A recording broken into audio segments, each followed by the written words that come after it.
अस्सलाम वालेकुम dear students, welcome back to my channel. ये है आपका favourite channel your free academia. उन बच्चों का चैनल जो केमिस्ट्री समझकर पढ़ना चाहते हैं। रट्टे वालों के लिए है कोई और चैनल। सब बोले 10 time my passion my chemistry. Now study time starts. Okay बच्चों, जैसा कि आपको पता है कल हमने स्टार्ट किया था कि ऑर्गेनिक कंपाउंड्स को किस तरह हम लिख सकते हैं, क्या उनका मेथड होता है कि उनको किस तरह हम रिप्रेजेंट कर सकते हैं। आज की बेसिकली वीडियो जो है वो उसी का ही सब पार्ट है। इसके अंदर हम दो और फॉर्मूला देखेंगे कि किस तरह हम रिप्रेजेंट कर सकते हैं अपने ऑर्गेनिक कंपाउंड को। सबसे पहले जो हम डिस्कस करेंगे वो हम डिस्कस करेंगे कंडेंस्ड फॉर्मूला।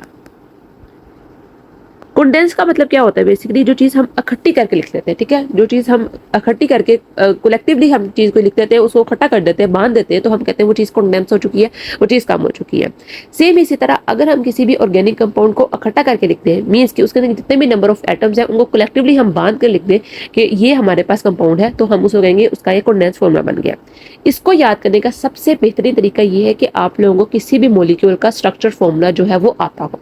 जिस बच्चे को स्ट्रक्चर फॉर्मूला आता है ना, वो आराम से इसका कंडेंस फॉर्मूला जो है वो बना सकते हैं। अब मैं बताती हूँ कैसे। सपोज हम ले लेते हैं पेंटेन। पेंटेन का स्ट्रक्चर फॉर्मूला बच्चों क्या होता है? सी सी सी सी एंड सी, ठीक है, C5 एंड H12। मैंने ये थोड़ा सा हायर वाला इसलिए चूज किया ताकि आप लोगों को समझ आ जाए, ठीक है। अब आपको पता है कि हमने क्या करना है, कार्बन की 4 वैलेंसीज सेटिस्फाई होनी चाहिए और हाइड्रोजन क्या होनी चाहिए, 2 वैलेंसीज, ठीक है। तो हम इसके साथ क्या करेंगे, हाइड्रोजन अटैच करते जाएंगे। आप लोगों ने देखते रहना है कि आप लोगों के पास सारे हाइड्रोजन की जो वैलेंसीज हैं वो सेटिस्फाई होनी चाहिए, ठीक है। अब इसको लिखने का तरीका क्या होता है, ये आप लोगों के पास आ गया स्ट्रक्चर फॉर्मूला, ठीक है। अब हमने इसका कंडेंस फॉर्मूला लिखना है, तो हम किसा लिखेंगे?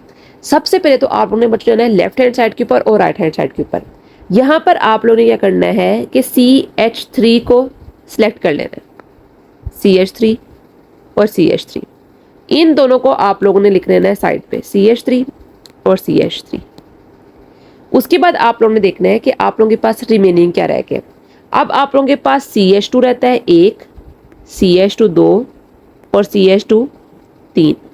आपके पास बच्चों 3 CH2 के मॉलिक्यूल्स जो है वो प्रेजेंट है, तो हम इसको लिख देंगे CH2 इंटू 3 और CH3। ये आप लोगों के पास पेंटेन का कंडेंस फॉर्मूला बन चुके हैं। आप लोग इसको ओपन करके देखो या इसको इस तरह करके देखो तो आप लोगों को समझ आ जाएगा। किस तरह समझ आता है मैं समझाती हूँ। कार्बन के साथ 3 हाइड्रोजन इधर अटैच है, ठीक है, कार्बन के साथ 3 हाइड्रोजन ये अटैच है, 1 2 और 3। और एक जो कार्बन है वो क्या है, वो अटैच है इसके साथ। इनके अंदर जो CH2 आपके पास एक आ रही है, 3 मॉलिक्यूल आ रही है, उनमें से एक कार्बन का अटैच है। सेम इसी तरह यहाँ पर भी CH3 इसके साथ अटैच है और ये वाली कार्बन जो है वो आगे CH2 जो उसके नाते डिफरेंट कंपाउंड्स के साथ अटैच है। आप लोग क्या करो, इसको सम करके भी देख सकते हो। किस तरह? 1 2 ये हो गए और 3 2 5 हो गए, C5 और 3 3 6 7 8 9 10। और इसको आपने अंदर क्या करना है, मल्टीप्लाई करना है। आपको पता है जब भी हम मॉलिक्यूलर फॉर्मूला लिखते हैं तो किसका लिखते थे कि हम जो बाय चीज़ होती थी उसको अंदर मल्टीप्लाई करते थे और वो चीज़ डबल हो जाती है। अब 3 2 6 7 8 9 10 11 12, तो C5H12। इस तरह आप लोगों ने किसी भी मॉलिक्यूल का कंडेंस फॉर्मूला लिखना है। एक और करवाती हूँ, ठीक है। अब मैं थोड़ा सा चले आप लोगों को इजी वाला करवा देती हूँ। इथेन C2H6, लिखिए इसका स्ट्रक्चर फॉर्मूला क्या होता है, 1 2 3 4 5 6 और ये, ठीक है। अब इसका स्ट्रक्चर फॉर्मूला क्या होगा, सेम इसी तरह लेफ्ट हैंड साइड के ऊपर कितने हैं और राइट हैंड साइड के ऊपर कितने हैं। तो बच्चों इसका फॉर्मूला होता है CH3 और CH3, सिंपल। ये इसका स्ट्रक्चर फॉर्मूला हो गया जो कि हमने इसको कंडेंस करके लिख दिया है कि CH3 और CH3 इसका कंडेंस फॉर्मूला बन चुके हैं। जिस बच्चे को स्ट्रक्चर फॉर्मूला की समझ आ गई है तो वो आसानी से इसको कर सकता है। एक और एग्जांपल करवाती हूँ ताकि आप लोगों के ऊपर एक अच्छी तरह आप लोगों के जहन में फिट हो जाए ना। हम एग्जांपल देख लेते हैं ऑक्टेन की, C8H18। थोड़ा सा फोन छोटा करना पड़ेगा क्योंकि हम लोगों ने यहाँ पर सारे 8 के 8 कार्बन और सारे हाइड्रोजन पूरे करने हैं। 1 2 3 4 5 6 7 और 8, कार्बन 8 हो गए। और उसके बाद आप लोगों ने डाल देना है 18 हाइड्रोजन, ऑटोमेटिकली फिर हो जाने 1 2 3 4 5 6 7 8 9 10 11 12 13 14 15 16 17 और 18, ठीक है। मैंने हाइड्रो ऊपर नहीं लिखा, इसका मतलब है कि ऊपर हाइड्रोजन नहीं है। अब क्या करना है, सेम जैसा मैंने आपको बताया, पहले लेफ्ट हैंड साइड के ऊपर जाना है और राइट हैंड साइड के ऊपर जाना है। CH3 और CH3 को आराम से चूज कर लेना है। यहाँ पर भी एक CH3 आ गया और यहाँ पर भी एक CH3 आ गया। आप लोगों ने आराम से CH3 यहाँ पर लेके लिख देना और एक CH3 यहाँ पर लिख देना।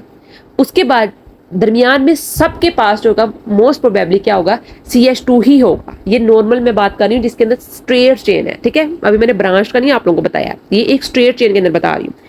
एक CH2, 2, 3, 4, 5 और 6, ये हो गया CH2 × 6। ये आप लोगों के पास कंडेंस फॉर्मूला बन चुका है किस चीज़ का, ऑक्टेन का। उसके बाद बच्चों आ जाता है आप लोगों का इलेक्ट्रॉनिक फॉर्मूला। ये सिंपल है कि जितने नंबर ऑफ इलेक्ट्रॉन शेयर करेंगे लीविस डॉट स्ट्रक्चर के ऊपर डिपेंड करता है। मैं उसको एक दफा एक्सप्लेन कर देती हूँ कि आपके पास सपोज CH4 है। अब CH4 के अंदर क्या होता है, CH4 के अंदर 4 हाइड्रोजन इसके साथ अटैच है। तो आप लोगों को पता है लीविस के मुताबिक क्या था कि एक चीज होती है वो डोनेट कर रही होती है, एक्सेप्ट कर रही होती है, एक को हम क्रॉस से मेंशन कर देते हैं, एक को डॉट से मेंशन कर देते हैं कि C के पास डॉट है और H के पास क्रॉस है, C के पास डॉट है, H के पास क्रॉस है, C के पास डॉट है, H के पास क्रॉस है, C के पास डॉट है, H के पास क्रॉस है। तो ये बेसिकली क्या है कि आप लोगों का डॉट एंड क्रॉस मॉडल भी है और इलेक्ट्रॉनिक फॉर्मूला भी है। आप इस तरह भी किसी चीज़ को रिप्रेजेंट कर सकते हैं। कुछ भी नहीं करना, ये इतना एक्सप्लेनेशन वाला नहीं है तो मैं इधर टाइम वेस्ट नहीं करूँगी आप लोगों का, ठीक है। क्या करना है, सपोज यहाँ पर देख लेते हैं हम, ये पेंटेन को ही देख लेते हैं। पेंटेन को देखते हैं तो क्या है कि देखो यहाँ पर कार्बन है, ठीक है, और हाइड्रोजन है। तो कार्बन के पास सपोज डॉट आ गया और हाइड्रोजन के पास क्रॉस आ गया। कार्बन के पास डॉट, हाइड्रोजन के पास क्रॉस। ये बेसिकली क्या, ये शो कर रहा है, dot and cross model show करता है बॉन्डिंग को, कि इनके दरमियान एक बॉन्डिंग जो है वो एग्जिस्ट कर रही है। जब आप लोग ये एक लाइन लगाते हो ना, एक स्ट्रेट चेन लाइन लगा रहे हो, सपोज यहाँ पर देखो आप लोग एक स्ट्रेट चेन लाइन लगा रहे हो किसी भी दो मॉलिक्यूल्स के दरमियान, उसका मतलब क्या होता है, उसका बेसिकली मेरे पास ये होता है कि इसके इलेक्ट्रॉन्स और इसके इलेक्ट्रॉन्स ने आपस में शेयरिंग कर लिया।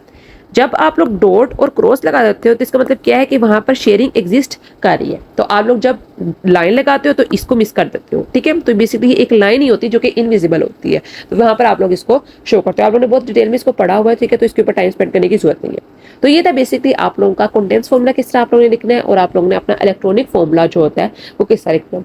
आई वुड रिकमेंड कि आप लोग लाजमन आप लोग अपनी सारी की सारी जो मीथेन से लेकर डिकेन तक है सारी के सारे आप लोग इनके मोलेकुलर फॉर्मूला आप लोगों को आना चाहिए, कंडेंस फॉर्मूला आना चाहिए और स्ट्रक्चर फॉर्मूला आप लोगों को लास्ट बनाना चाहिए। That would be very very beneficial for you in next future, ठीक है। तो इंशाल्लाह आप लोगों के लिए बड़ा फायदामंद होगा कि अगर आप लोग अभी से इस चीज़ की अच्छी सी तैयारी करोगे। तो आज के इतना ही। आई होप सो कि आप लोगों को वीडियो अच्छी लगी है। वीडियो अच्छी लगी तो चैनल को लाजमी सब्सक्राइब करें, वीडियो को लाइक करें और अच्छा सा कमेंट भी लाजमी करें।